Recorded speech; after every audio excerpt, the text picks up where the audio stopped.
চলে আসলাম আমি ডাঁটা শাক উঠিয়ে নিতে। ডাঁটা শাকগুলো উঠিয়ে নিয়ে এখন কেটে নিব, দেখাচ্ছি। এটা দিয়ে আজকে আমি ডাল দিয়ে রান্না করব।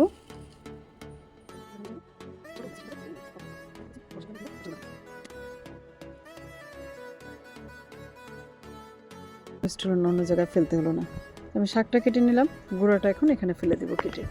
আমি নিয়ে নিলাম 2 মুঠ পরিমাণ মুসুরির ডাল, আর সাথে দিয়ে দিলাম হলুদ, মরিচের গুঁড়ো, ধনের গুঁড়ো, জিরে গুঁড়ো, কাঁচামরিচ আর পেঁয়াজ কুচি, সামান্য একটু তেল।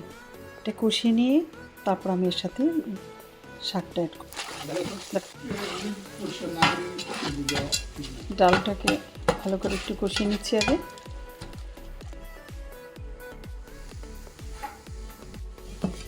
শাকগুলোকে কুচি করে নিচ্ছি, এখন এগুলো দিয়ে দেবো।